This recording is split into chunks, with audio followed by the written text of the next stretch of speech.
God won't count me forever.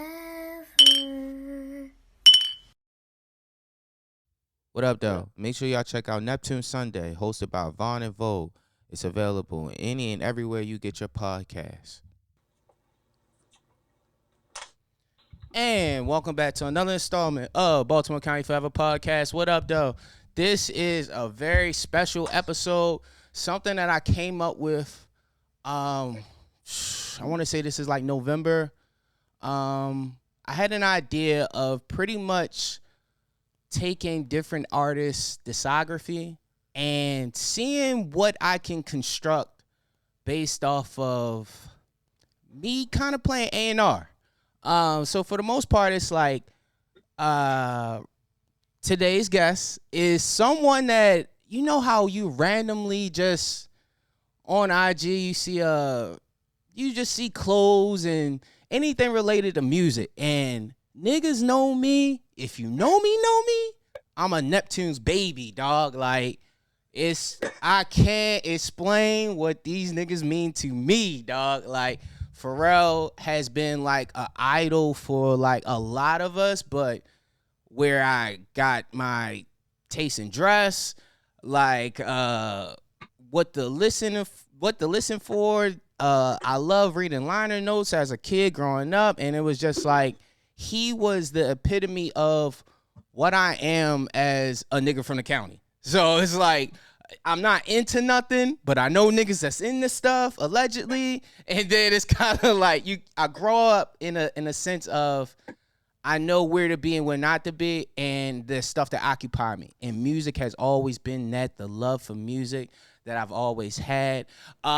But so let me get back to exactly why we're here. For the most part, it was an idea that I came up with just sitting around, and you know the various discussions you have with people about music. It's like, oh, I don't like this song on this album. I wish this song wasn't there, or they shouldn't have ended the album with this, or it should have started with this. And that's always been a discussion in like my friends and my music group chats and shit like that. So, but like I said, it's a special episode.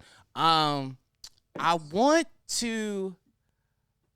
I just, I'm hella excited. I'm sorry, bro. Like, I'm hella excited because I don't get to talk the Neptune stuff with too many people. They don't really understand it. But, ladies and gentlemen, we have the co-host of Neptune Sunday. We have V Moss in the motherfucking building. Let's go.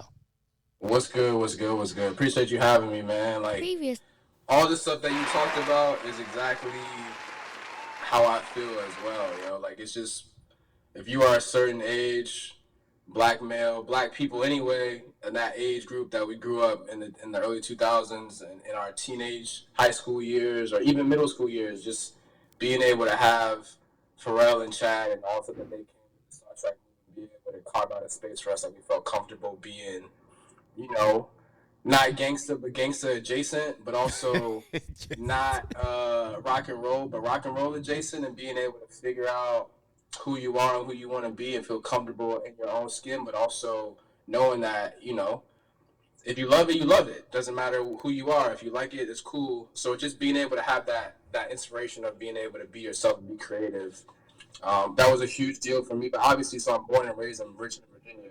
Okay. So just to figure out that these guys who are doing what they're doing at the highest level, and then bringing the Clipse on into it later, that they're actually from down the way, like from 757, like, huh? Like, that was mind blowing to me growing up. So like, I basically just became a fan immediately, and just the music. The music touched me, spoke to me in so many different ways.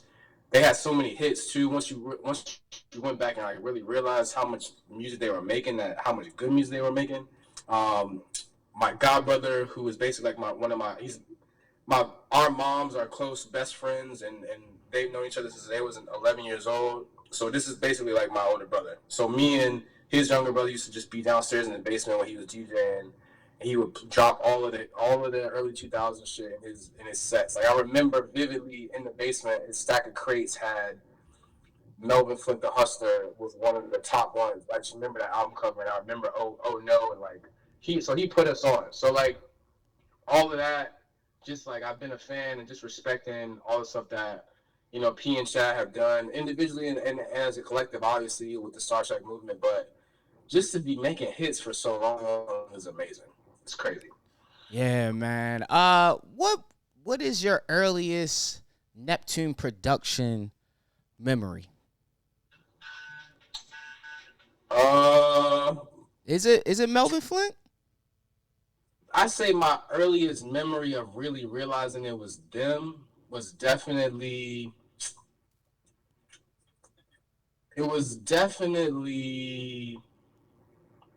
Jay-Z Give It To Me. Like I recognize Super Thug, I recognize Oh No, like I recognize the Khalees joints, but like that was when I realized, when Hogue said "Get You Bling Like the Neptune Sound," I was like, nah, man, stop playing. Like, yeah, like okay, let me pay more attention, man. But one of my favorite stories that I always tell, like I told on the podcast a couple times, but I always tell people as it relates to my fandom to them is my godbrother who I was just talking about. His younger brother and the same age, so we went to high school together. We grew up together. So our freshman year at our high school, the older godbrother DJ'd a party for the two flyest girls in our high school, like for their graduation party, right? Mm-hmm. And we tagged along carrying the crates. And my godbrother dropped Philly's Most Wanted, Please Don't Mind. Ooh. And that put me in a different space, yo. Like, cause I'm watching the crowd react to it, and it's like, it wasn't one of those drinks that was like a certified, like, oh, that's at the peak. It was like, yo, it was a warming up drink, but it still had an impact, though. Like, when we talking about, we in Richmond, Virginia. We not like in Philly or up here, where they from, or like anywhere in the Northeast. Like, we in Virginia, bro. And like for that song to go as crazy as it did was a big deal. Man, Philly's Most Wanted, dog. Pretty much, in the sense that Neptune's second crack at being at like putting out a group. Right. For the longest time, I always said Philly's Most Wanted was the first Clipse that actually performed well with charts and allowed people to see what Neptunes can do, given the opportunity to create a sound for a whole album. Yeah, for sure. I love that shit. Please don't mind the remix to Cross the Border, the JBM remix, and it had the Clipse on there, Fab, and Philly's Most Wanted. Like, that's a very, a very slept on album, dog. A very slept on album. My first memory of the Neptunes would probably be Oh No, specifically the video. Seeing Pharrell with the choker and a beater. And then years later, see him on Drink Champs and hear like that's him. Like when Nori first met him, that's what that nigga looked like. So it's always dope. Man, it's so much we gotta get to. I want to start with your podcast. So, how did you settle on the name? Like it's pretty dope. Like initially when I seen you talk about, I forgot the guy's post, but it was like he put out a Neptunes collection recently. And I went to your page and I was like, oh, this shit sound dope. I think he was talking about the Clipse bracket, which, I don't think we got time to talk about this Clipse bracket. But I want to, before I get right back to, you answering the question, I want to say I commend y'all for completing that bracket. The episode was long, but I did not care. Like, I was so invested in this shit. I personally tried to do this 2 or 3 years ago with a Jay-Z bracket. And it didn't really work out because 2 of the 3 people were Jay-Z fans, and then the other one was a Nas fan. So I kind of like, it wasn't the right space for him to be on there. It was a bad idea. I can't lie. Like, when I was listening to this episode, I was arguing with y'all niggas. The bracket episode was so dope. First, so shout out to B-Dot You know, for the whole bracket show concept. That's where I kind of got inspired for it. But like that specific episode is so dope to me. And again, like you saying that you don't care that it was that long, you listen to it, like that means a lot to us, because like that really is just me and my best 5-6 friends in a room talking shit about shit that we love, about this music that really made an impact on us. And you know, I listen to that, and that moment means more. Like the music is one thing, and obviously the competitive back and forth and analysis of the music is another thing. But like, I live in Philly now, so like I only get to see those guys. We only get in a room together like that maybe 2-3 times a year at the most. And so to use the podcast is another reason for us to bring all of us together, and this just fellowship and, you know, juice is flowing, you know what I'm saying? Just love, energy, like with the people that you love the most is just a dope. That's what's dopest about that episode. But obviously, the conversation was what it was. Yeah. If you like it, you love it. It is what it is. We got to what we got to. We're not gonna ruin the bracket. If you haven't listened to it, go check it out. Please go listen to it. But yeah. It was one part. One part.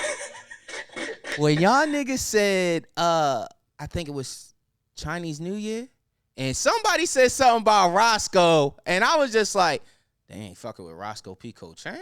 Like, nah, man. We love Roscoe, dog. You know, I was listening. I'm like, nah, I ain't like that pause, dog. Everybody got kind of quiet and shit. I was like, nah, what's up with these niggas? Nah, man. We love Roscoe, man. Like, I think so. In the group, it's a couple of us that's more tapped into others. Okay. So, like, I've heard all the Roscoe shit. Like, Itching to Get You, or, like, you know, obviously Delinquent was crazy. And obviously all the stuff that he was featured on, but, like, not everyone's heard that. And I also bring a different perspective because, like, I live down the street from where this man, like, used to run. So, like, I have a different perspective of Roscoe. So, in that moment, we weren't in the space, and I feel you. We weren't in the space to have a Roscoe conversation. But shout out to Roscoe. Yeah, shout out to Roscoe. You said you live in Philly now? Yeah, man. I lived up here for like almost 2 years. Oh, okay, yeah. I'm in Philly all the time. My girlfriend lives in Philly. Oh, so I'm always there. Shit. So I understand. I always wanted to be involved, just seeing how Philly artists, like, where they come from. I'm from Baltimore, so it's kind of like cousins for the most part. But just to see what the Young Guns are talking about with Nice Town, or to see what Beans is talking about with South Philly and stuff like that, it's a dope experience, and all the good food spots is up there. But and I've actually had the chance to meet Freeway a couple times up here. And I'm around people at work that are, like, born and raised here. So just that energy, like specifically one of my homeboys at work that's from South Philly, just I appreciate the way that he's accepted me as an outsider, and the way that just makes me feel good that, like, I'm here and I fit in. Like, okay, cool, I'm good. Yeah. I'm good up here. Yeah, I know that feeling, dog. I actually went to the Freeway, the 20th anniversary joint. It was beautiful. Man. Yeah, it was beautiful, dog. I'm so sad I missed that joint. I actually had to run DC that Saturday, and I couldn't get back in time. Yeah, like I said earlier, I'm a Neptunes baby, but I'm also like Rockefeller to the death. B-sides, mixtapes, all of that. Like I love everything that came out of Rockefeller. But I was long-winded. I'm sorry. How did you get the start of the podcast? The name, the inspiration, your co-host as well? It's really simple as just, like, a lot of the stuff that came out of the pandemic was just trying to figure out ways to spend your time, right? But and even before the pandemic, like, just being into the music, I've always had a playlist or, like, a folder or whatever where I just have any Neptune song, any Pharrell song, whatever, just drop it in there. Try to refresh it every year or so, just to make sure that I don't miss nothing, or whenever something drops, make sure to add it. So I just got in the habit of, on Sundays when I didn't really have nothing to do, just throw the shuffle on. And, like, when you got 600, 700, 800 songs on a shuffle, like you always gonna catch something that you forgot about, or something that you just, oh man, I ain't never heard that for real. Like, oh, like what is that? And like, oh yeah, this is my shit. Or like, yo, that's my favorite song, right? So just the energy of spending the Sunday afternoons, whatever, just whether it's cleaning the house or doing some work or whatever, like that's where the whole concept of like the name Neptune Sunday came from. And before the podcast, I would like make playlists and share them with people, and like, yo, I just put on the shuffle, like here's all the songs, and send it to my boys and stuff. But what happened in the pandemic is like when verses really jumped off, and everybody was speculating, could the Neptunes, could they do it versus, who would they do it against, blah blah blah, and I'm like, okay, if they do it, here are the 20 songs. I made a playlist, I put it on the gram, on the story, and told people to hit me back. And so my co-host is actually Vogue, is one of my cousin's best friends. So like my cousin who I grew up with up here, they from Upper Marlboro. So I used to be up here Upper Marlboro all the time. And like me and her just became tight over the years, and we've always respected each other for our music taste. And I've known that she's been a fan of P and the Neptune. So she was one of the first people to hit me back with her own 20. And it wasn't completely different, but it was definitely some songs on there that are specific to her that I would not have put on my list. Okay. But at the same time, was still super valid. Like 100%, you could argue and be like, yo, okay, cool, yeah, your 20 actually is legit. And so we just, in that conversation, was like, yo, we should just have these conversations, man. Like, let's start a podcast. We initially thought about doing a Clubhouse, but Clubhouse kind of became like a fad. And I was like, we might as well just record it. Let's just record it, hop on the Zoom and do it. And so that's really what it is. And so, like, whenever we have specific things that we want to talk about, we hop in, we prepare, we do it. But I've also we've been really blessed to have some really cool guests too, like that have just come off the strength of, if I think about people, or I see people on Twitter who I see are in the space, who are active and talking about certain things, and I can get the vibe, like what the stuff they're talking about, that they would be a good person to have, whether it's just a guest to have a conversation or whether it's a guest to have about a specific topic, like just off the strength, just email them, just like, yo, come on the podcast. And if they hit me back, cool, let's figure it out. Or if they don't, okay, cool. Like I might hit them back again in a year and see what's good. But it's really just been, a labor of love for me as a side hobby, just to keep the energy going, keep the creative juices going. I make all the content. Like I chop up all the videos, chop up like all the graphics and stuff with Vogue's help sometimes.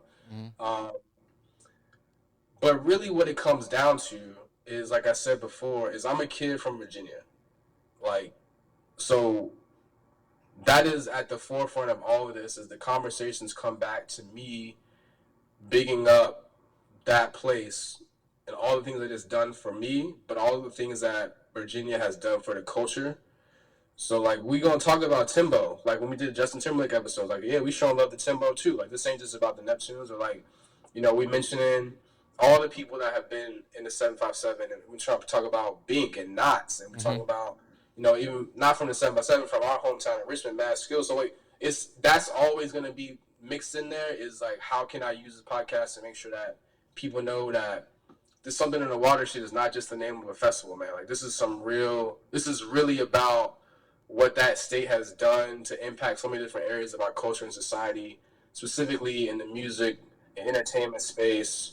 Whether you talk about Pharrell and Chad and Timbo and Missy, or you talking about Iverson and Vic and Plaxico Burress and all of those guys too. Damn. You're good. Now, before anything, because I heard you say the shuffling Neptune song. Shout out to Corey Towns. Him and it was another DJ. They put together this 12. Yes. Burning. So you know exactly what I'm talking about.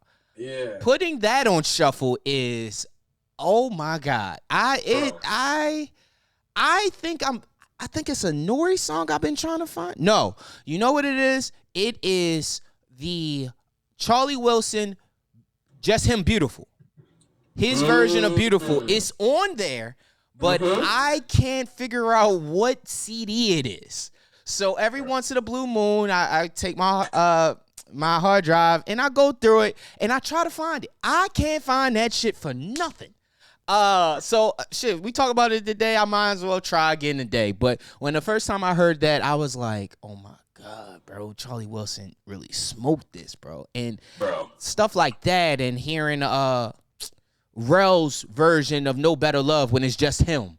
Like, stuff like that is, I love B-sides. And a partial reason why I love my girlfriend. She loves B-sides. Like, we like just sit and chill and just listen to music and give perspectives that we have, man. And it's just so dope. And you said a lot that kind of mirrored who we are, like, and who we pretty much represent. You brought up Mad Skills. I love Mad Skill podcast. I just recently started to listen to the Sample Suite, I think, and they had a conversation with Bink on there, and that's when I found out the different records Bink produced. He produced I didn't know he did Before I Let You Go by Blackstreet. That was news to me. I had no idea. I'm not a stranger of his talent though. Like, such an amazing producer. And like, dog, I love Virginia. my dad is from the Eastern Shore part of Virginia. So it's just, I don't know, it's so welcoming down there. Similar to like parts of Baltimore. Parts of Baltimore. Yeah, I know Baltimore too, yo. My dad's side got a big family, so one of his brothers and their family grew up in Randallstown. So I used to come up there for Thanksgiving a couple times. Wow. Yeah, Randallstown's like 5 minutes from me. 10 minutes. Yeah, I live in Pikesville. Okay. So it's like cousins. Randallstown is still, they a rival high school, so we take that to the death. But shout out to Milford. But yeah, man, yo, like I said, bro, I just had to find the right person to get this off with. So let's do it, man. I'm hyped. Let's go. All right, so I don't know what I want to call this series, but at the moment I am calling it let's see. So I made my list. I went through it. I was listening. Arranged Rhythms. That's what I'm calling it. A&R. I don't know. It might be something different when y'all see the title. I don't fucking know. But all right, so I like that. I like it. I feel that. All right, okay. So the rules of this is today is obviously we're gonna be in Virginia, so it's going to be the Clipse. So the rules are you take the whole discography that they have that is on streaming platforms. So anything that they did as a group album. So that's damn. Why am I drawing a blank on the album? All right, so you got Lord Willing, Hell Have No Fury, Till the Casket Drops, and is that it? And then there's the Shelf, the album that was first. It's exclusive audio. Yeah. Okay. But it's weird. I think they just took that off of streaming though. I was just about to say. I think the only thing that's on there now is The Funeral. And I think, was this last year? It might have been like early part of the pandemic. So I don't know if it was last May or the May or 2020 May. I don't know. But that's when I found out that it was on Apple. For years, the only way that you can get it was on YouTube, or it was like initially released overseas. Correct me if I'm wrong. I'm not sure, but I think that was the only way you could get it, and I think that was just like a bootlegger putting it to vinyl and CD and stuff like that. But so yeah, that's the rules. I'm sorry. So you have to take at least one song from each album. I wanted to do anywhere between 10 and 12 songs, and I wanted people to organize it as if you are the A&R. I want you to get a feel of how you would start the album, the radio singles, possibly if need be interludes, how you end the album. I want you to tell a story, give a real vibe that you in the gym, you riding around in the car, you outside smoking, you doing whatever, you just enjoying the music, the bars, and why you pick certain songs, why certain songs match up. So let's hear your arranged rhythms. What you got to start? All right. So for me, my biggest thing was I really wanted it to keep it dark and gritty, but like upbeat at the same time. Okay.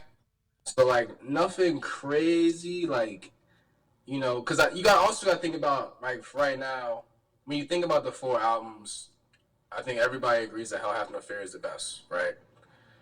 And so I kind of started there and started to figure out, okay, cool, what songs from that do I want to keep? What songs do I want to take away? Like, how do I want to use other songs to fill in certain pockets? Like, what's the length? I want to keep it to 12 to 13 songs. But that's just like what we do, right? In the music debates, it's art. So however the art hits you, that's kind of the way that you want to, you know, talk about why you pick certain songs. So for me, too, I also took it from the lens of 2023. So radio, singles, and all of that is out the window. Mm-hmm. This is straight up a dark, gritty, hip-hop, rapping, vibing Clipse album. Okay. All right. So my first song,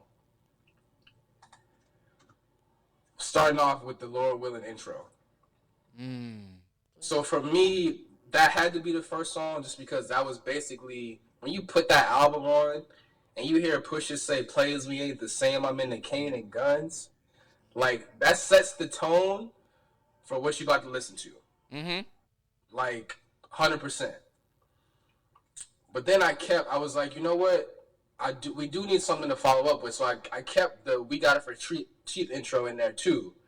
Because I felt like the first one, the Lord Willing intro, was just like very much of a statement. Like, we're introducing ourselves to you.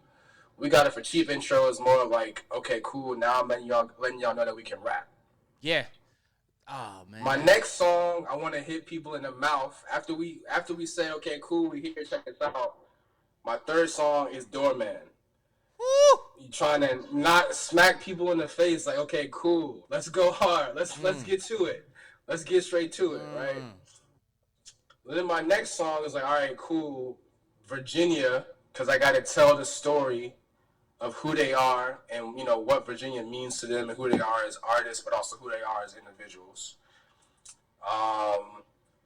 After that, I go Wamp Wamp, so we get the energy back going, some stunting. Mm-hmm. Mr. Me Too is more stunting, beats crazy. Obviously, the context for that song and how important that is to hip-hop history for all the reasons with the beef and Bape and all of that. Mr. Me Too is important. Okay, wait. I want to stop you. Are you about to go to your next song? All right, go ahead. All right. So let's go back to the reference of your pod. All right. So this was the Something in the Water preview episode. Mm-hmm. You know where I'm going with this. Go ahead. Why do y'all think that we will get a Grindin' remix performed live? I don't think we'll get it. That's just like fantasy booking, thinking, man. See, like, my background is in marketing too, so like, okay. I'm always thinking about the most outrageous, like, what's the biggest, most craziest moment that's gonna have everybody like floored. That's all I'm always thinking about, that, right? Like, I'm always thinking about, oh, like, how come so and so ain't come out for this, or like, oh, like, it always kills me from a marketing standpoint when I watch festivals or shows or whatever, and people performing that got songs together, but they don't come out for it.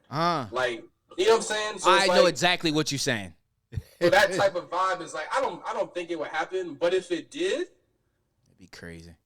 Crazy. That'd be crazy. Yo, it's funny you said that, because that's how I felt. All right, so and as my girlfriend liked to say, we were Hove spies at a Nas concert. So we went to the Nas one night only the day before the Freeway show, right? It was in MSG. So coming into this, my thinking is, all right, we in Madison Square Garden. He doing King's Disease. He should bring out the Firm. I mean, them niggas ain't doing shit. I'm sorry. I hate to put it that way, but Foxy Brown is kind of disappointing me because she's always on social media, but it's like her writing lyrics, but there's no music.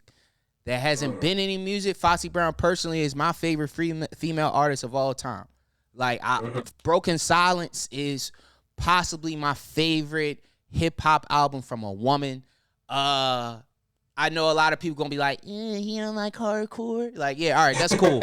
That's cool and shit. But Broken Silence, there's not a song on that fucking album that I wouldn't skip.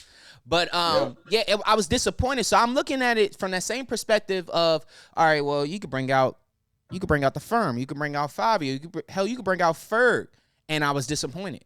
And then I wasn't overly. A lot of people thought I was overly critical of how he performed, but he's a born performer, and the best performance from the night came from AZ.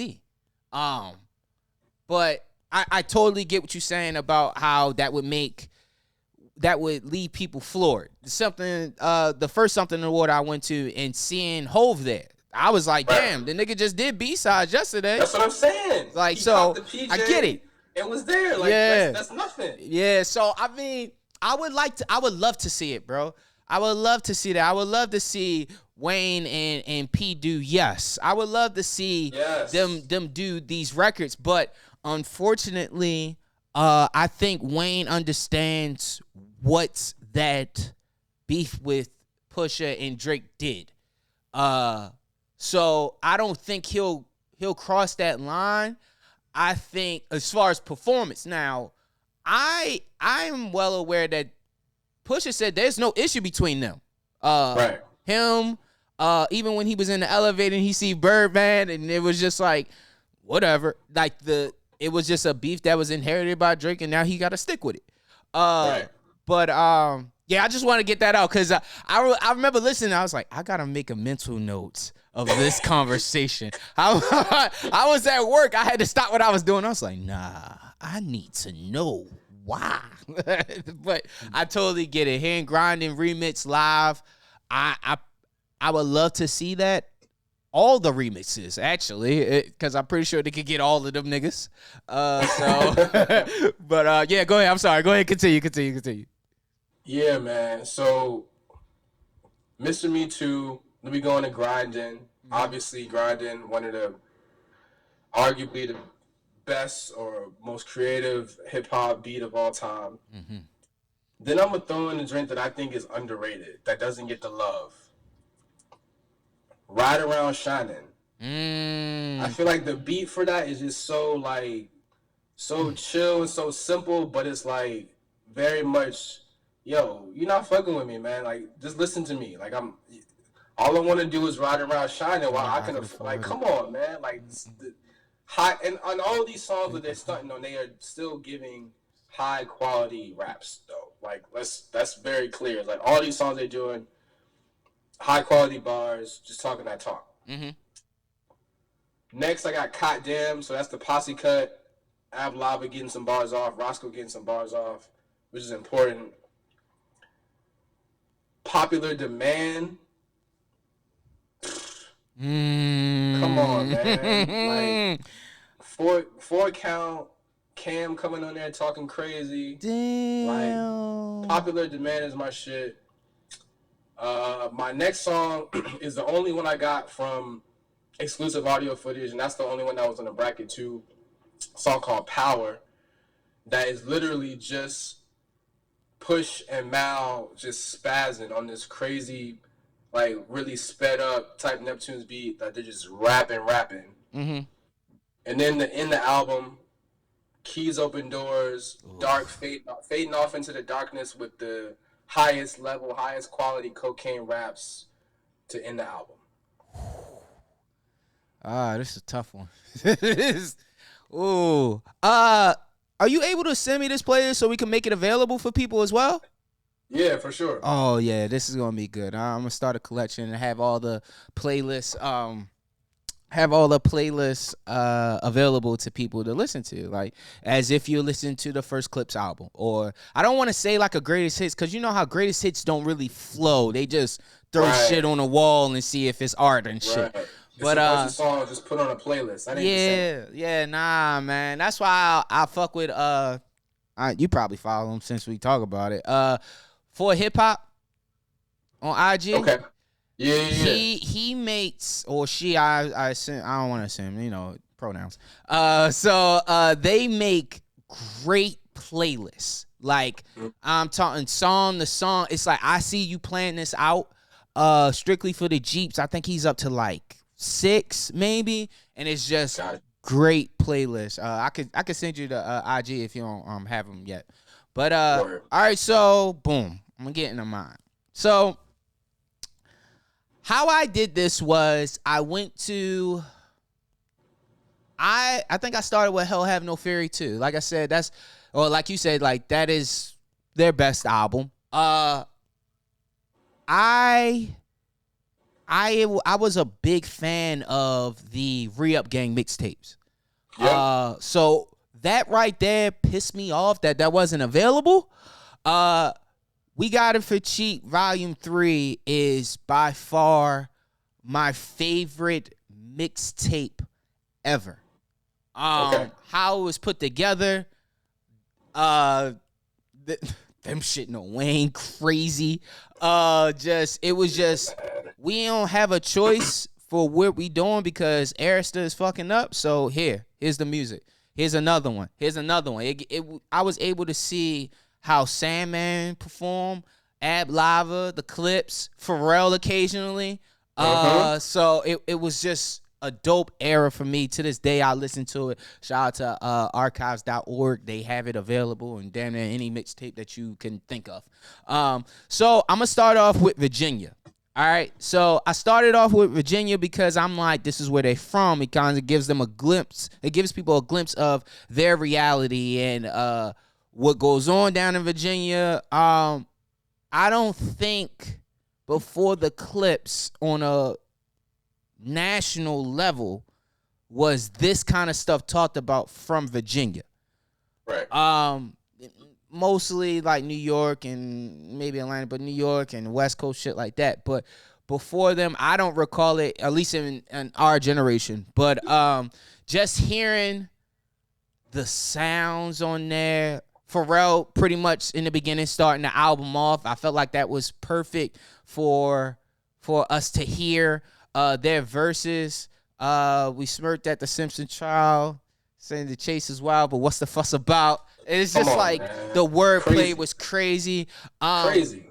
Sidebar, before we go any further, I don't know what Jim Jones is thinking out here, but it's nasty work. It's nah, man. You about to get me riled up, man. And I really like Jim Jones. I really like Dipset, man. But come on, bro. Yeah. Let's be real. That boy is Let's be real. That boy is chucking. He want that verse bad. And it's like, I mean, just so we don't go on a rant, bro. Like, it just comes back to what we all know. It's like, at this point in 2023, there's been so much music has been made in the history of music. Specifically, hip-hop is 50 years old this year. Like, and in the past 5 years, it's been able, like, to make and produce and distribute music at such a higher level. Like, to think that any one person or any group of people is qualified to analyze all of that music and identify people and rank them, like, is insane. It's impossible. So we just have to understand that people are going on their perspective, and what messes people up is when people start to speak so, like, from a place of absolute authority. You know what I'm saying? Like, yeah.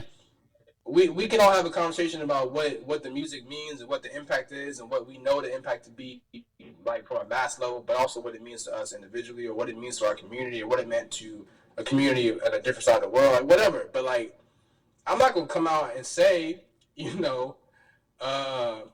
not gonna come out and say that there's a song. I don't want to ruin the Clipse bracket episode, but, like, I'm not gonna say that that's definitively the best Clipse song ever. That's just the best song that we came up to when we did the bracket.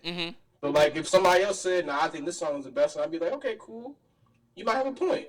But, like, I'm not going to listen to them and say, oh, no, you're wrong. Like, you don't know what you're talking about. There's no reason why that song is better than this song. Like, come on, man. To say that Pusha T, to say that Terrence, this is how serious I am. To say that Terrence Thornton is not one of the top 50 rappers of all time is ridiculous. Yes.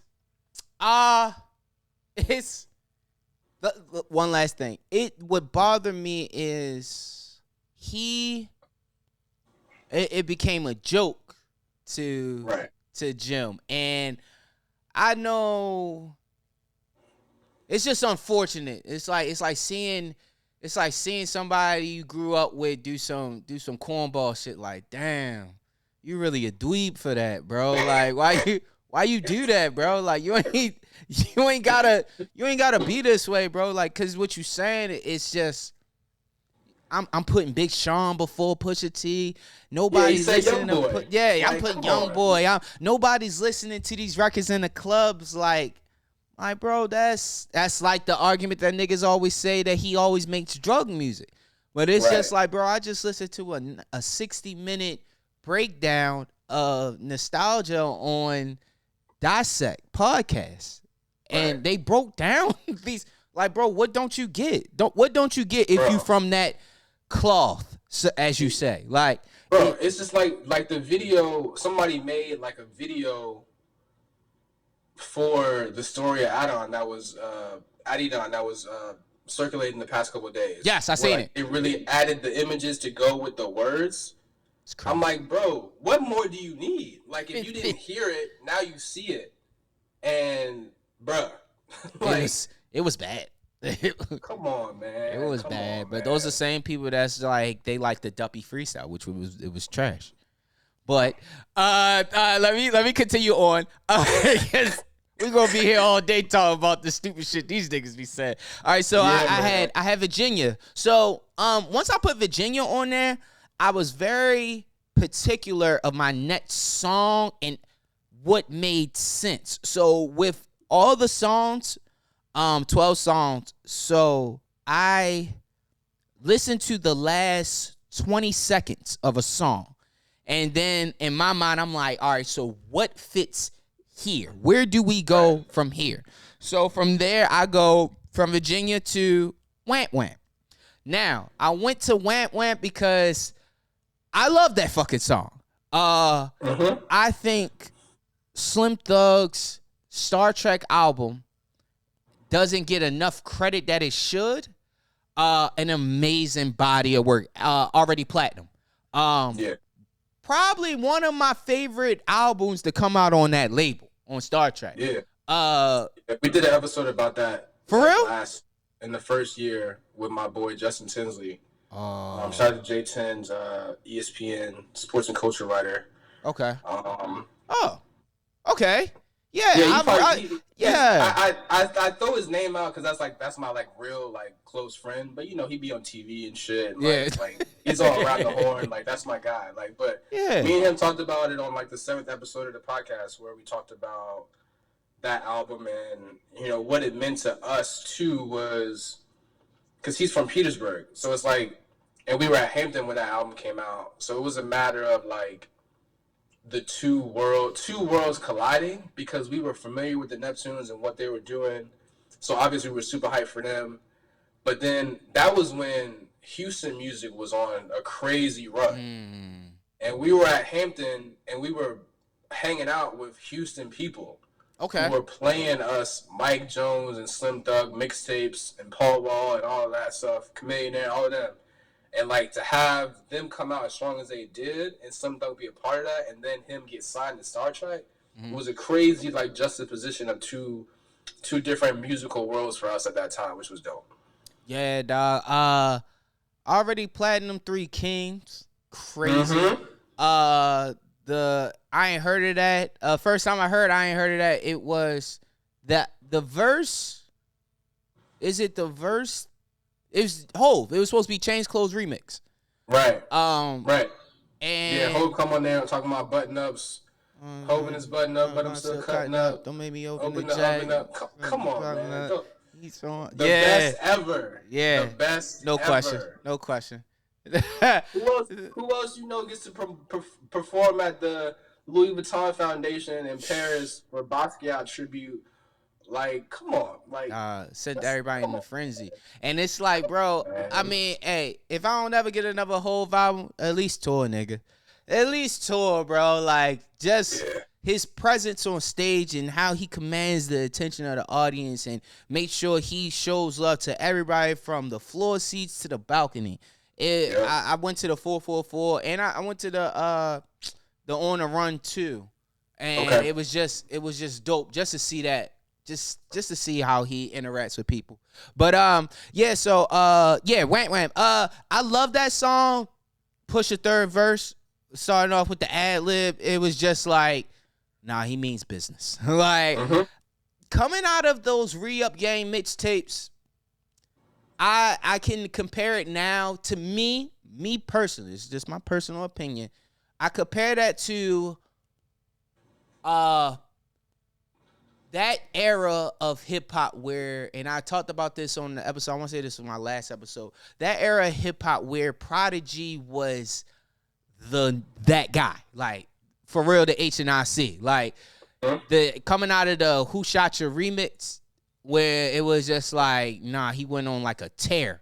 Like, so coming off the Re-Up Gang, it was like that era of Pusha specifically showed me he deserves to be in my top 5. Like, that was still like a weird time that it wasn't people like saying, oh, Pusha T is in my top 5. So just saying it, niggas would be like, yeah, you kind of wildin'. Like, but at that point, those 3 mixtapes, it was no question. It was like, oh, nah, Hov and Pusha is my favorite rappers, bro. Like, hands down. So. And that energy is like, we talked about that on the bracket episode, is the energy of those mixtapes leading into the aggression on Hell Hath No Fury is 4 years of label drama. Like, come on, man. Like, I'm mad. Like, I'm trying to be out here. And now I got to come back and remind y'all, okay, cool. Y'all had me. Okay, I'm back. Let's talk. Yeah, y'all gonna have to see what's going on. Like, right. I love everything about that. All right, so now after that, when we gonna go to When the Last Time. I like it. I felt like it just fit. It fit where I was going with this. I felt like it was important to include this just to keep the energy at a good level.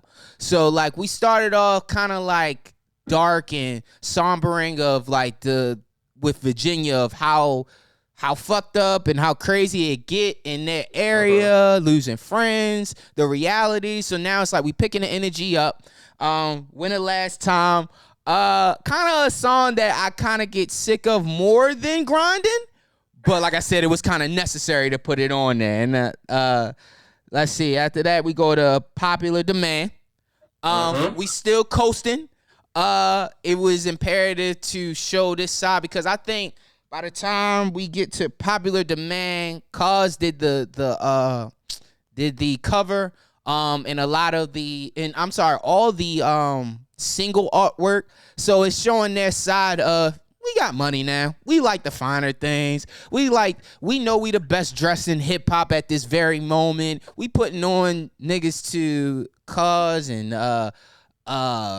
Babe and Ape, and we got Ice Cream out. What was their clothing line? Play Clothes. Play Clothes. Yeah. Shout out to Play Clothes. I always wanted the silver Sauconys that they had. I could never get them. But shout out to Karma Loop because that's where the only place that had them, and drjs.com. But the cool thing about Popular Demand too is like it's an interesting song from a single standpoint, from a flashy standpoint, a stunting standpoint, but it's also one of the songs that you start to hear that Malice is going in a different direction. Yes. Like, his verse is very much like, yeah, I'm on here, but I'm also letting you guys know that I'm getting back to my humble, like I'm about to disappear. Like he's basically he had a few of those verses sprinkled out through the whole catalog, honestly. Yes. Where he's being really reflective and saying like, yo, okay, cool, but it's time for me to fade back.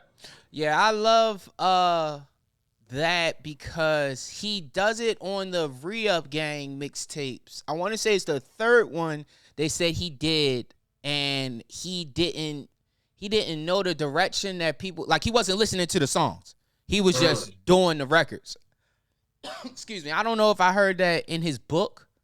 I want to say it might have been his book, or it might have been like an interview that one of them did. They was like some of the songs he would just come in and do them. He wouldn't hear what nobody else was doing, but it always matched up with what everybody else was doing on the records. Malice smoked that. It was cool to see Ye on there. I think that was a perfect fit for Pusha.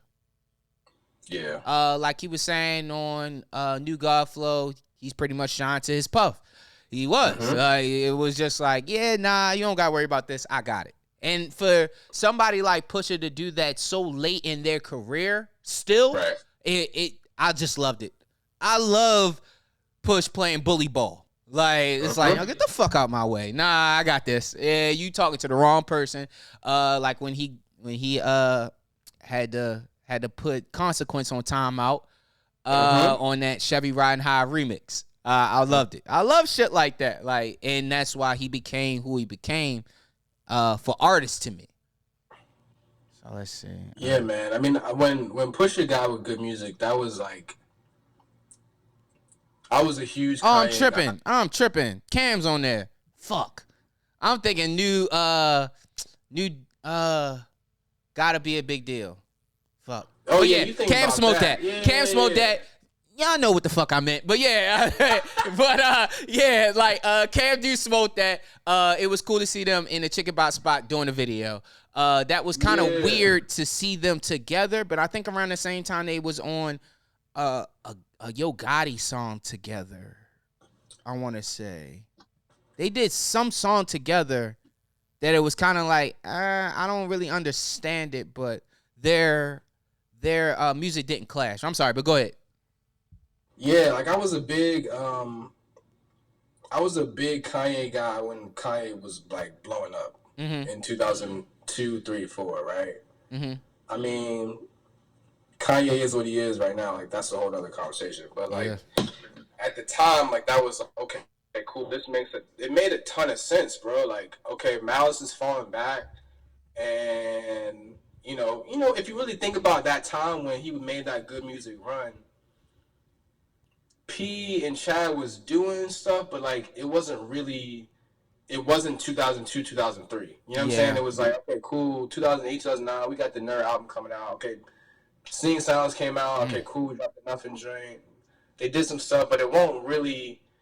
You could tell it wasn't the same type of grind that they was in before. And so, I mean, it made sense. I think, and also that's another thing that's important to note about Till Cassie Drop album is like that was the first time that we heard them, other than the mixtapes, like have album cuts that was produced by other people. And so that helps set the tone. And for Kanye to be on there, even though he ain't had no beats on there, but just for him to have that verse on kind of like a big deal. Like, I thought it was dope. I was hype about it. I pushes his place and all of the ascension of the good music crew, whether you talk about Mercy, New God Flow, That's That Shit I Don't Like. Like, come on, man. Like, push it. Like, yo. That's the shit I don't like. Oh, man. Right. It's like Pusha says on one of the songs from The Darkest Before the Dawn, where he's like, the only great I ain't make better was Jay Dilla.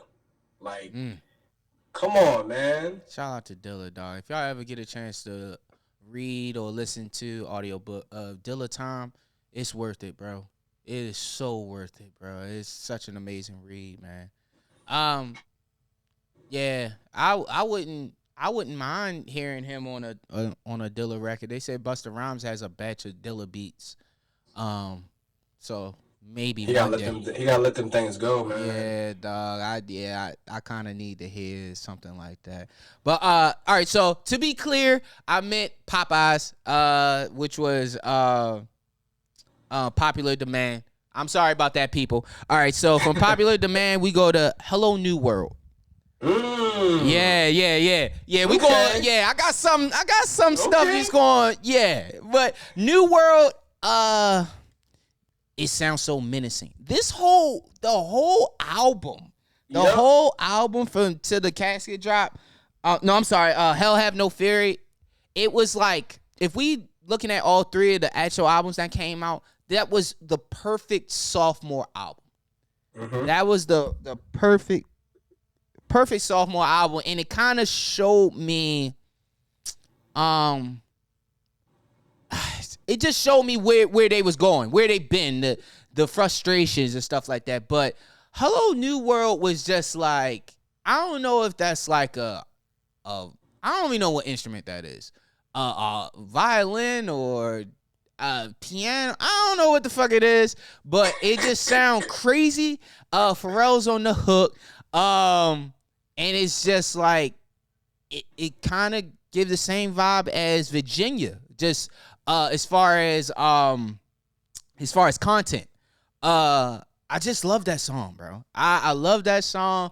Like I said, Hell Have No Fury was just an amazing body of work. I know I bring that up often when I have these debates with people asking me my favorite duo, and it's always the Clipse. I get a lot of backlash, so I'm happy to talk to somebody that understands where I go with a lot of my conversation when it comes to the Clipse. Man. I remember too, like, I don't know where I got them from, but before the album dropped, I had short snippets of Hello New World and Keys Open Doors, just the first verses. Oof. And I was just like, come on, bro. Where's the album at? Like, I need this, bro. Like, just the both of them tracks was so crazy. Crazy bars. Yo, the beats, it was just like, nah. What's up with y'all? Like what y'all going through to be playing these kind of beats? And now I think, as I was talking, I stopped because I started to think about Pusha was talking about, it might have been this new album, but he was talking about Pharrell was talking about how sometimes Pusha come to him and he's like, I need something dark. Like, I need to be darker. Like, this beat needs to be darker, like evil. And I was just like, I kind of understand that this nigga probably been doing that his whole career. So But you know the rumor, I think this came out when there was Andrew Barber from Fake Shore Drive had them at the Complex Con, and I think that's when Push was talking about how these Hell Have No Fury beats was like in the J folder. Really? Yeah, so these, like, somehow, like, again, we weren't in the room, and he didn't really elaborate. He just said he used to go to the computer and check out the folders, and he would go check and see what's in the J folder, and then be like, no, I need this. But he said that those was in the J folder, and somehow they ain't make it on Kingdom Come. He stole them. I don't know if he stole them. I don't know the details. All I'm saying is he said that they were in the J folder, and somehow he got him. Well, that's like how Pharrell tells the story about Grinding. Right. He was like, if you don't come down here now, it's going to J. But I can't see Hove on some of those beats. Maybe the intro, we got it for cheap intro. I could see him on that, maybe. But yeah, like, the beats are dark, and when you think about that Kingdom Come album, they didn't fit. Yeah. I think they went to the right place. Yeah, absolutely. They went to the right place. We would have had a lot of Dig a Hole records. I'm not sure how I really mean that, but I'm pretty sure it's a good way to summarize that. Let's see. So where I was at, where I left off at. Let's see. Hello New World. Now we going in the Doorman. So we go Hello New World. After the guy gives the speech at the end, and it's like, you hear that doom, doom, doom, doom, dope, man. Like, you hear that, man. It's just like, oh, now, all right, it was set. Now we picking it back up yet again. This nigga about to go crazy. Like, I heard that shit, and I never forget. I was listening to Q-Tip Abstract Radio. They had Pharrell on, and Q-Tip made a valid point. He said you could release Hell Have No Fury. I think he was talking about Hell Have No Fury. You can release that. Or was it the popular To the Casket Drop? No, it was Hell Have No Fury. No. It was To the Casket Drop. He was like, you could release that at any time and it would still work with any generation. And to this day, you could release those 2 albums right now and they still would go. Just hearing Doorman, and it gave you that Eazy-E, who somebody did Doorman. I can't think of the group that did Doorman. The person that did. Oh, you think about Dope Man? Cam? I think Cam did it. He redid it. Yeah, How I Get Robbed in Cali. I Get Cali Love. Yeah. Cali Love. I had about bag of house. I was the only rapper out. Yeah, so just hearing that, it just was such a great. I don't know, bro, and like my, I kind of vicariously lived through my drug dealer ways. So I kind of be like, nah, I pushed keys too, nigga. I always loved that record, bro. Doorman is like one of my favorite records. Like I could play that anytime, bro. And like when I try to explain to people about the Clipse and the pusher before the solo, it's like, nah, it was just, man. Doorman was just one of them ones, bro. One of them ones. And the good thing about the last 2 or 3 albums that they're interchangeable.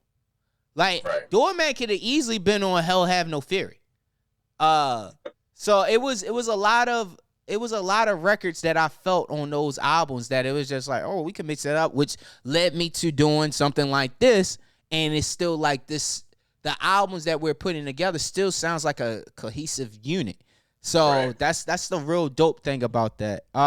So Doorman, after Doorman, we're going straight into grinding. I felt like it was a perfect time to do grinding. I didn't want to have grinding on the album too early.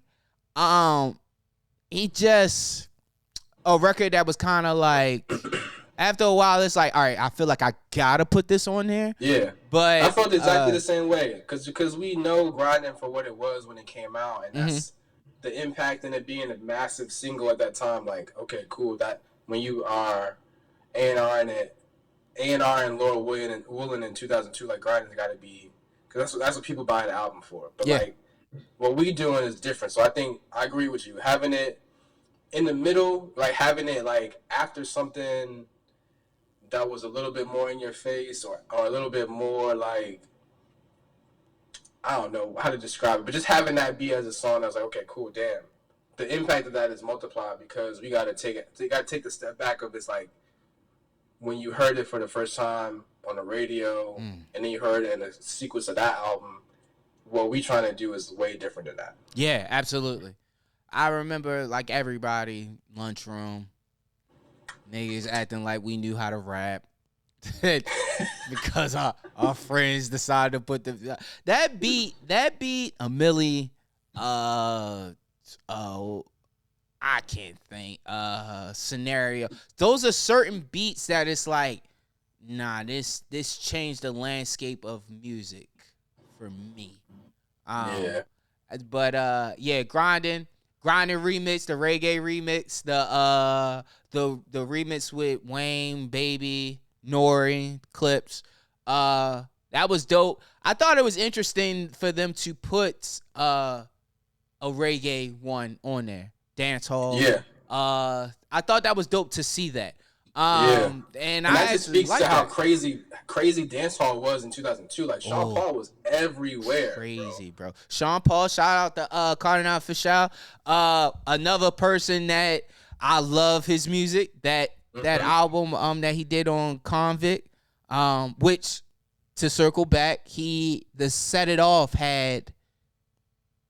I think Set It Off originally had Wayne on it. Okay. I think it was the Clipse and Wayne. He tried to put it together and it just didn't work, so he just went with the Clipse. So that's grinding, and after grinding, we going to Chinese New Year. Okay. Yeah. I'm at your door. Is that one? Yeah. I'm at your door. Your eyes are like, why are you here? Judging by my still, I got something to do here. Like this nigga's a murderer. The killer's here. The killer's here. Like, I just, man, yo, like, it was them, and then to hear Roscoe on that, bro. Yes. And I Sympathy, love. I feel none. It's just how he, like, a true poet, like a real poet, bro. Like, I love where Pico Chain was, like, what he brought to the table, what he brought to the label.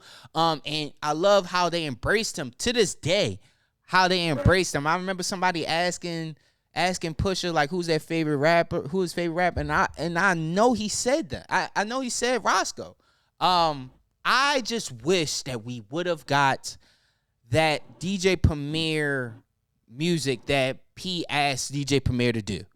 I'll never forget that video of P seeing him at, like, a show or an airport, and he was like, yo, I got this artist, Roscoe Pico Chain. And Premier was like, I know him. And he was like, yo, I really need you to do these songs for him. And I really wish we got it. I see he's home. Welcome home, Roscoe. I would love to see the music come out now.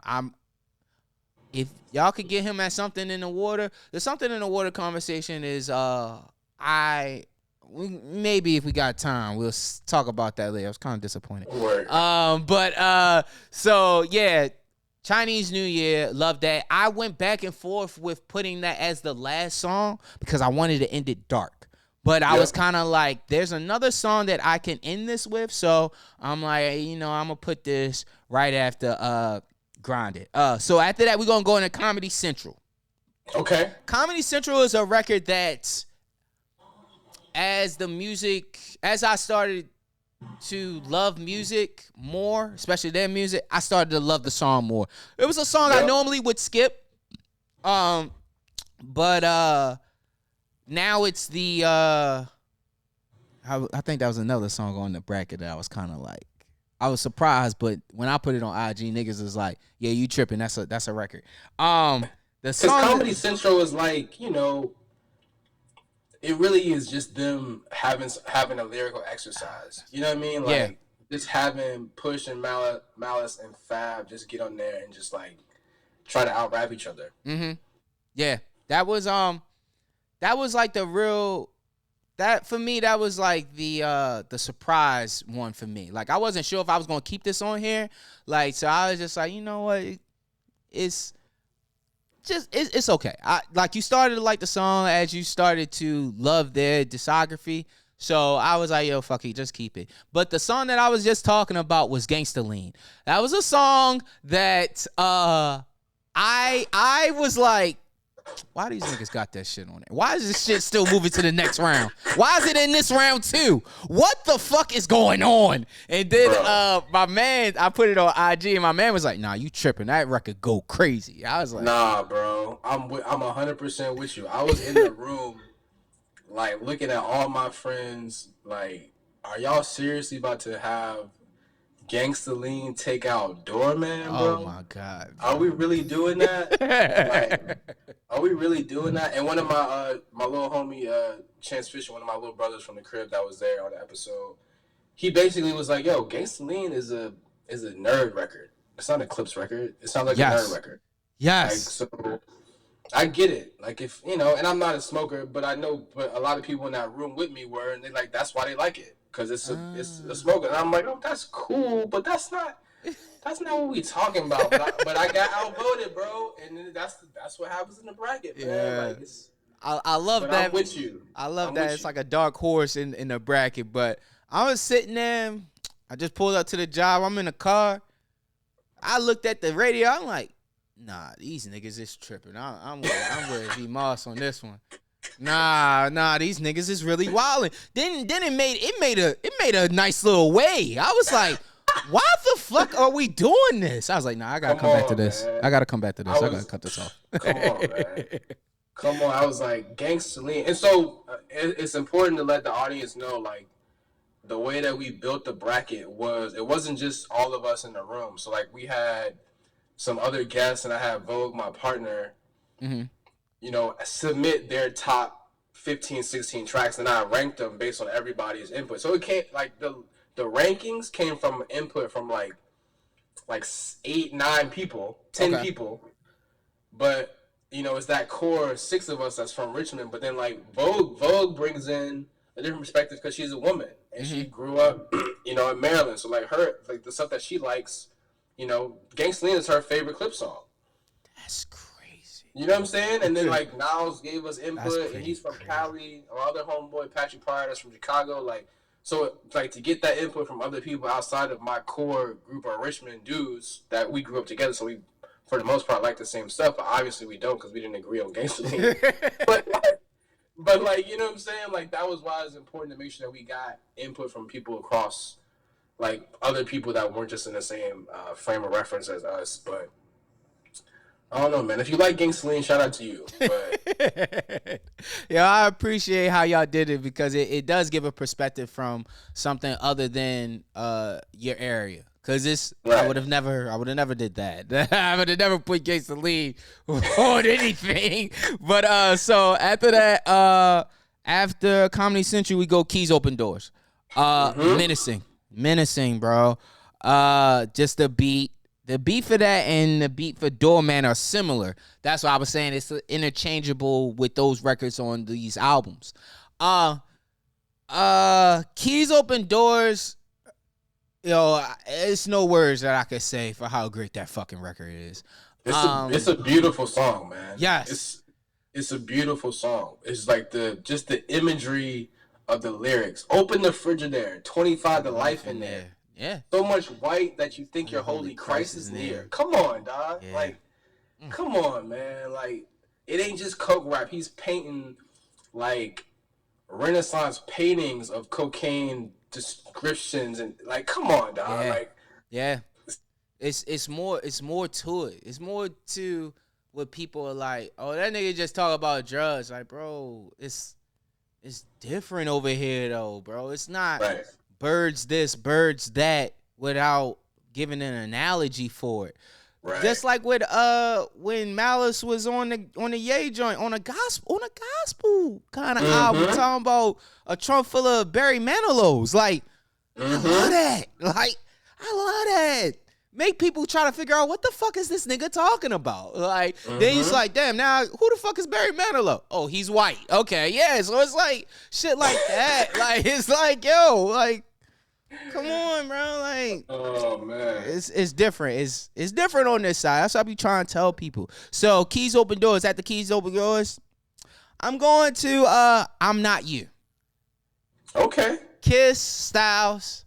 Another one of those records that as I got older, I appreciated. Yeah. I thought that was dope, especially during that era. This is 2002, so we getting into that Jadakiss era of I'm that guy. Like, people know who I am. Knock Yourself Out is coming. And it's so crazy. I want to make sure that we had this conversation because I saw the clip you posted of you talking about Jadakiss. And I 100% agree. My man Jada has stood the test of time, like, with ease. Not really pressing or wanting to be the man, just, being a solid dude, being true to his craft. When anybody from any generation, past, present, or future, says, Jadakiss, we need you, he comes on and kills it. Like, it's some drink that he did. I want to say, I don't want to say the wrong song, but, like, he did a remix of a song with some young rapper that I had never heard of, and I was like, yo, that's the same old Kiss. I think it might have been something with Dave East, and I was like, yo, come on, man. Like, this man, Jadakiss, has been doing it. Like, I actually went to see the Legends of the Street tour here in Philly last night. Okay. Like, Jada is that guy, man. Like, he's that guy. He deserves all the flowers, and if anyone ever questioned him or didn't appreciate what Jada brings to the table, if they saw the verses and they still do, you crazy. Just like, you're not a fan, you're not appreciative, you're not of the culture, just stay over there. Jada's that guy. Dog, I think I make reference to this versus battle at least every couple episodes. We went, me and my girlfriend went. It was most amazing the most amazing time I've ever had in my life to be in that arena when they was going crazy like that. When he did the I Shot You shit. Now I'm gonna be fair. I don't remember the I Shot You freestyle when it initially came out on the mixtapes, but when he did it, being there, them niggas in the audience knew. And as soon as that happened, it hit a switch. It was a switch that was so crazy. Then to go into the napalm sack, as he said, that with the girl records. My God. I was mad that he didn't do All the Love, but it was cool. It was cool. Like, I was cool with that because then it went to no. I was mad he didn't do World War III. Like, he was about to do it, and then he went to All the Love. But dog, probably like my top 5 greatest concerts I ever went to. Bro, like when they talking about when they came out Sunday, they had a girl records, like, and they dropped the Honey remix. Oh my God, bro! Come on, all the money in the world couldn't even amount to a teaspoon. Come on, man! Melt in your mouth. It's the lot to Mariah. You checking this out? Come on, dog. Yes, sir. That boy was spitting. Again, love Dipset, love Cam, love Jewels, love Jim, but the music is different, and you can just tell that Jada and Styles and Sheik really put the energy into craft, and that goes back to what I was talking about earlier from a marketing standpoint. When I always think about the moment, like, what's the biggest moment? They took advantage of it and said, like, let's craft this exactly how we want it to go. Absolutely. And they did that. Absolutely, bro. It was so many missed opportunities. Being there and seeing the missed opportunities, like, why wasn't Mace here? Why didn't y'all bring Mace out? Why wasn't Horse and Carriage performed with Mace? Like, and the Locks didn't even have to bring Mace out, and they got records with the nigga. Like, and it was just like, I think during that time, to be fair, I think Cam and Mace didn't settle their differences because I was following Mace's sister. Don't ask me why, but I was following Mace's sister, and she was like, "Yeah, we rooting for the Locks." So I'm like, "Oh yeah, they don't fuck with them niggas right now." But it was a lot of yeah, shout out Baby States. But it was a lot of missed opportunities. A lot of the Dipset records that I would think to perform just wasn't being performed, and it was a situation that I was one of those people, like, going into it, Dipset. And I only said Dipset because that era of me growing up, middle school, high school, Dipset controlled it. Like, D Block, J Hood, Lots, like, that was cool. But after when you start with the O2 Come Home With Me album, and then you go all the way to, like, maybe what the game's been missing. But then you talking about even Killer Season had Killer Season Wipes, and the Dream was Suck It or Not with Wayne. Like, they was everywhere, man. Like, they had it. Yeah, they had it. And I feel you. Like, going into it, you just think in those moments you gotta have records that are gonna hit people in the face, and you're not expecting a show, right? Yes. Like, I think if you're just expecting people to play records that's gonna hit you in the face and go back and forth, that's what it sounded like. What we expected Dipset to do and win. But when you talk about the way that Jada and Styles and Sheik really crafted those songs and the progression of them, you know, like, let's drop this Who Shot You joint, and, like, this song ain't gonna hit you in the face, but when you remember how absolutely insane Jadakiss rapped on it, that's gonna hit you in the face. Absolutely, bro. And it was just like some of those records, it's like verses are about hits, but I feel like sometimes when it comes to verses, that is that's it doesn't always have to be charting hits. Right. Street hits do matter in this particular case.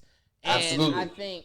I think with Dipset, it was just like, bro, y'all did 848. Like, that's a record they got with Flocka. Like, no disrespect to Flocka at all, but it's like, I ain't need to be on Versus. I ain't need to be there. But let's see where I'm at. All right, so we are on Keys Open Doors. Oh no, I'm not you. Last song. I'm gonna end it with I'm Good. And I ended it when I'm good. Wanted to end it on a high note. I wish the remix with Ross was on there, but I like that. It shows like triumph. If you think about it, like, cause we started off with Virginia, I'm Good is showing you like I could lead the game right now. I don't really care. You feel me? My brother's in a better space.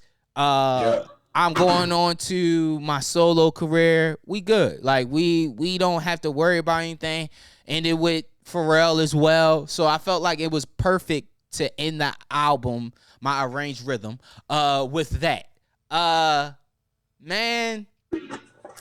This was dope. I want to say too, like when I was doing it, I had a similar thought at first, and what I did was, but the song that I wanted to end with was the joint "We Get Money," the Caught Dealing remix.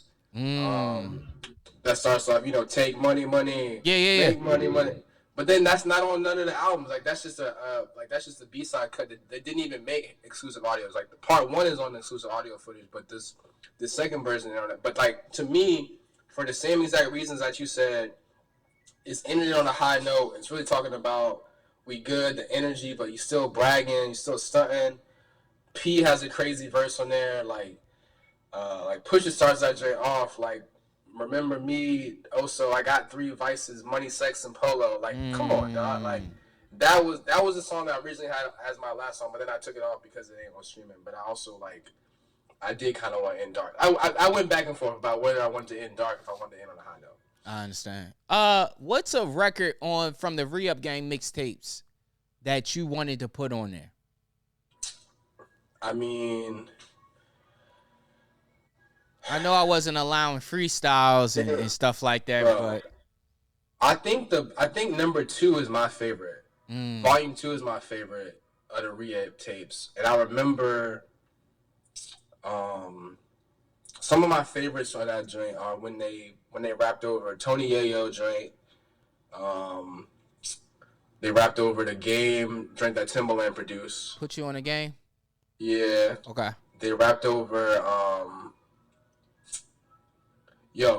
so my favorite joint is them rapping over Ghostface Daytona 500. Oh, I love that record to begin with. And the reason why that's my favorite is because, first of all, it's no hook, no nothing. They just going back and forth. But Pusha has this line on there where he says, the girls admiring the splendor, but scared because she remember how a dope dealer had ruined the life of Kimba. And so a lot of people are not going to get that at first, but the story behind it is Kimba is this woman in Virginia who got caught up with a dope dealer in Virginia. Okay. And like she was going to school, like she was a great student, whatever, got caught up with a dope dealer, ended up having to go to jail because they got I think she got caught with dope in the car or something. And she served mad time because of being associated with him. And so when we was kids, she was out of jail and she would come to schools and tell that story as like a precautionary tale of not getting into drugs and shit. So like there's a whole generation of kids from Virginia that have heard about her or maybe even have heard her story or met her that are only going to be the people that get that clip. Okay. To get that bar. And that shit always stuck out to me because I'm like, yo, this man is really speaking directly to us in this moment, and people not gonna understand how crazy of a line that is. Like, so that's part of the reason why Daytona 500 is one of my favorite from the Re-Up tapes. Damn. Yeah, I'm definitely putting that on YouTube. Cause I didn't know that. That's dope. Now it's like bars like that it's like, all right, that went over the average person. Yeah, it rhymed, but there's a reason why he said that. Like, exactly. For the niche audience that understand that, from the niggas that understand it from where I'm from. Like, so that's hella fire, bro. Crazy. The second one was good. There's a lot of shit on there, but that third run, when they rapped over Ride or Die, was that Ride or Die? I pulled from the Ghost of the Dead Greats, Luigi boy flow. All you niggas is dead weight. They say you spit a rod, then you spoil the child. 15 with the pirates, my mother's denial. Nah, oh my God, bro. Man. It is like I would do a part 2 of just using a re-up game. Like that shit was, oh my God, bro. Like the Cry Now, the intro, just the intro of the lady talking before they get to Ad Laba saying "fuck all y'all," and like when it was just like the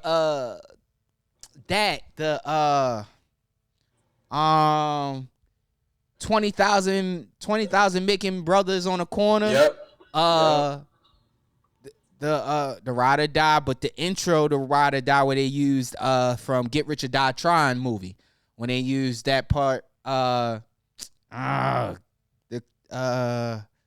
when they went at Wayne. I gotta go back and listen to 3 just to because like I gotta go back and listen to 3. I ran 2 much, but I gotta go back and listen to 3. Yeah, 3 was something special, bro. Good morning. Yeah. Good morning too. Good morning. It was just like I can't call it, bro. That's when that's when I know this nigga was that nigga. Like, nah, it's like it filled the void from that gap of mixtape era of Clues, Big Mike's, Envy, K-Slay, moving on to niggas doing their own mixtapes. So that the Gangsta Grills, shit like that era, it was like the perfect second coming of age of mixtapes for me. Oh, dog. Do you remember on 2? It might have been the first song on 2 when they hopped on that Ludacris joint. It's like the first song on Ludacris's Red Light District album. And Push just comes REUPGANG Young Obnoxious. Hand on our crotches. Like out of this world, call me Diddy Boppers. Yeah. City watches. Hit it with the Dougie like Cameron. Yeah. Oh no. Okay. Now I gotta go back to 2 now. Come on, man. When Pharrell get on the game joint. Yeah. But you know what? Is this on there? Is the Maybe remix on there? I thought it was. When Pusha does the intro to that, and he was like, "Everybody, no, I don't write this man rhymes. Everybody in my crew stand on their own too." And it was just like how Pharrell has this thing with him. It's certain freestyles that he goes crazy. Every verse he spit on the re-ups was like, part of the prequel, basically. Yes. Like, it could have been some leftover bars from the Gangsta Grills mixtape. Oh, the Gangsta Grills. Like, it's Girls. one of the other joints on 2. It's like, I can't think of what the name of the actual beat is, but it's like, we want LA, nigga. We want New York. And P comes on that and he says, Star Trek's the Black Pixar. I'm like, come on, dog. What are you? Come on, man. Damn, who fucking song is that? I don't know. Talk the talk. Yeah. Yo, it was like I can't get this off in the public because of who I am. But right now, yeah, these my friends. So I'm cool with my friends. So yeah, it was 3 records, and we're gonna get out of here. So it's that, the Maybe remix, the him on the Tron beat, What the Game's Been Missing, I think is the name of the freestyle. Okay. He raps over the Tron intro beat, and him, the Pirellis is real, the whites is clean, the Gator boots, Trap or Die. Yo. Him rapping over Trap or Die. I'm so glad that's on streaming platforms. That song only is on a Young Dro mixtape, Trap or Kill. Bro. I found that and saved that. Dog, he is different. I tell people all the time, bro, that Neptunes, Star Trek, Clipse, shout out to the Khalees, shout out to Slim Thug, Nerds. It was Super Cat. Super Cat. ODB with Dirt McGirt was yes. Guess who's home? Guess who's home? Guess who's home? Watching Pharrell coach him of how he wants him to do this. Like, I want you to be yourself, man. Bro. Like, and he was in that space coming out of jail. So it was like, I don't know if you tell me what you want me to do. No, I want you to be yourself, bro. Like, so shout out to them, man. Any shout outs, man? I appreciate you coming on the show. I'm gonna be honest, this is a very transparent moment.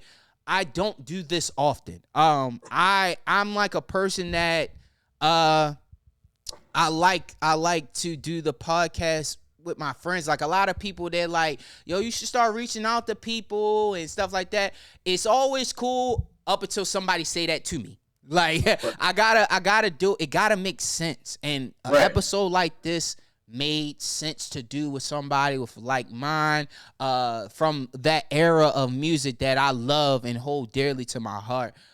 So just before your shout outs, just thank you for being on here, man. Happy to do it. Like, one thing I always say too, that like, again, with the podcast being a labor of love, like whatever positive comes from it is a blessing. Like, connecting with people, and like between Instagram and obviously the podcast itself, like the fact that we have people that like follow this and listen to it on a regular, like that blows my mind every time I see we get new followers. I'm like, yo, it's crazy. But between the Instagram and Twitter and the actual podcast, like the little community that we're carving out and space that we're giving for people like you and us to connect and have conversations about that is really dope. And I really appreciate that.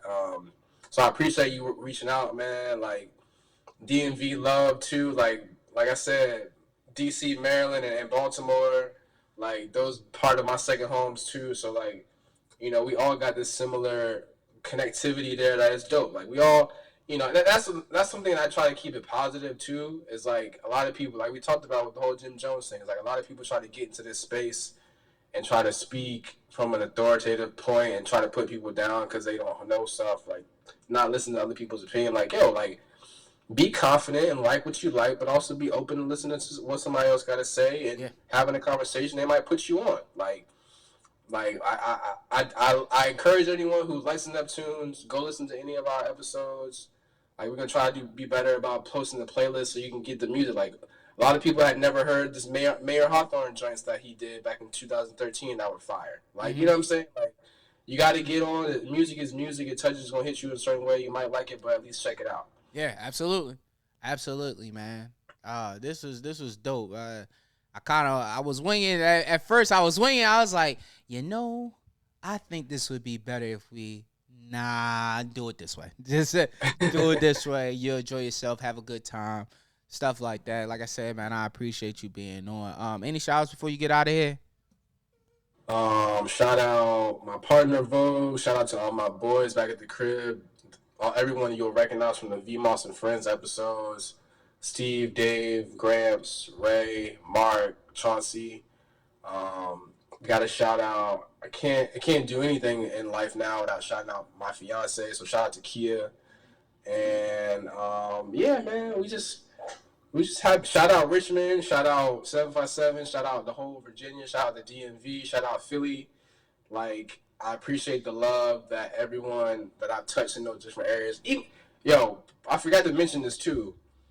Talking about the Slim Thug joint, I lived in Houston, Texas for 2 years too. Oh shit! So like, to be down there, like, that's a different energy too. To be able to say like, yo, like, I really am here with Slim Thug, and then anyway. But like, shout out to Houston, Texas too. Damn, that's pretty dope. I love Houston. I love Houston, dog. Houston is great. Like, bro, I can't wait to go there in September. Houston is love, bro. Houston is love. Yeah, it get hot down there. Like a motherfucker, bro. It's sweating bullets. Sweating bullets, man. But like I said, thank you so much for being on. Make sure y'all check out Neptune Sunday. That's everywhere, right? Apple, Spotify. Yep. They got YouTube. Neptune Sunday, Apple, Spotify. It's on SoundCloud too.